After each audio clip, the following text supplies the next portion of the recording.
Alrighty guys, we're back, and today we're making the most delicious, the most indulgent French onion soup. Now let's get straight into it.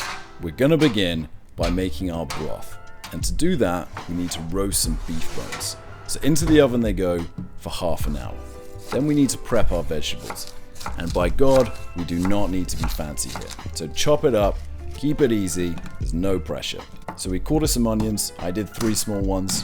You can be easy in your estimates. You could do 2 large ones. You could do 3 small. It's up to you. Then we're going to break up some garlic. I did 2 bulbs there, and then we're going to halve some shallots. Put those to the side, and then we're going to chop up some carrots. Look at that slicing, real nice. Then we're going to add some celery to the party. I never liked celery, but it's grown on me, and it's great in stock. Turn over your beef bones, and then we're going to put back in the oven for another half an hour. Now is a great time to catch up on any jobs you need to do around the house. So I'm watering my plants, barely keeping them alive, and I thank Remy for keeping watch whilst I do so. Then our beef bones are beautiful golden, and they're ready for the pot. So into the largest saucepan we have, and don't forget those roasting juices. Follow it in with onions, garlic, shallots, celery, carrots, and then we're going to add some rosemary, thyme, peppercorn, and fresh parsley. Stick it under the tap, fill it all the way to the top, and then put it onto the heat. Now this will take some time, so we have to be a little bit patient. Once it comes up to boil, turn the heat down to a light simmer, and then you're going to see this foamy stuff rise to the top. This is called scum, and we don't really want it, so we just discard it. Now we're going to leave it to simmer for at least 6 hours. Once we're approaching that mark, it's time to prep our onions. So take off the top, take off the bottom, peel, and then we're going to thinly slice all the way down. Now I would recommend if you could time this with an emotional breakdown, it's the perfect way to disguise it. Once we work our way through the onions, we're going to put those to the side, and then our broth or our stock will be ready to be strained. Now it will have reduced by about an inch and actually not looking that appealing, but it's okay, I promise you it tastes good. Now into a sieve, make sure we get all of those juices out, and then what we have is what chefs like to call liquid gold. This stuff is just incredible. Into a large saucepan, we're going to add a good knob of butter, a good glug of olive oil, in with our onions, and then it's important that we add a generous amount of salt, as this really helps to draw out the moisture and start the process of caramelizing them. This is going to take about 30 minutes of constant stirring. Just move it around, and once it's a beautiful golden brown color, we're going to add about 1.5 tablespoons of plain flour. Give that a good stir. We want to cook out the flour about 2 to 3 minutes, and then we're going to add about a glass of white wine. Keep stirring until it begins to thicken, and then we're going to crack in some black pepper, give it a good mix, and then it's time to pour in our broth.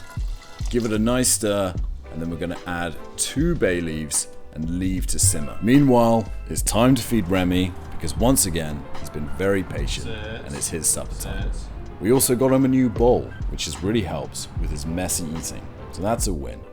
Now for our croutons. We're going to take a baguette, and we're going to slice diagonally about 1 inch thick, and keep slicing until you have as many croutons as you like.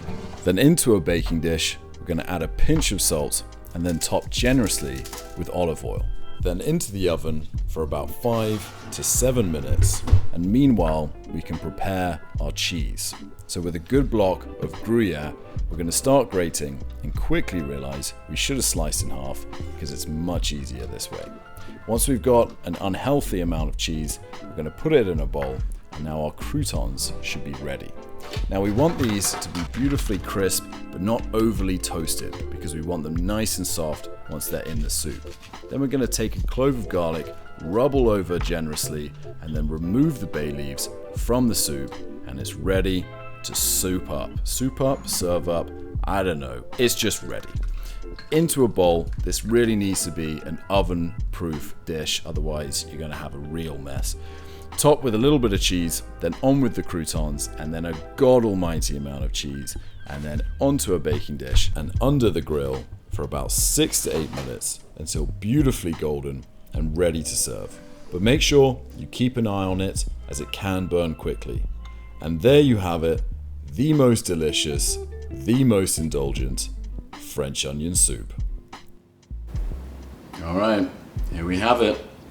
The moment of truth.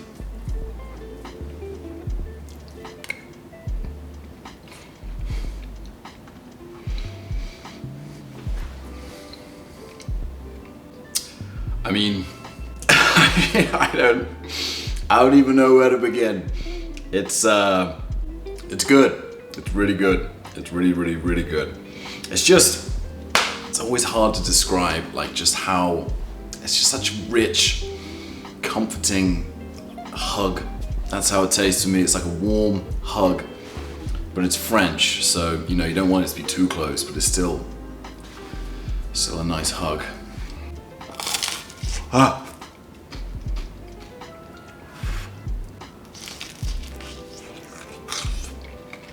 And the best thing for me and for you is that, okay, it's a little bit time consuming, but none of it is complicated. You know, it's very straightforward. So if you're wanting to create something, that you know is going to be an absolute showstopper, and you've got the time to make it, I don't know there's many better things that you can do than a great French onion soup. I'm going to stop talking because, one, I'm boring myself, and two, this is just too good not to be enjoying right now. What do you think, Rem? I would let you try, but it's not good for dogs, okay? You're a very good boy, haven't you? Yes, you have. Yes, you have. Okay. I'll see you in the next one.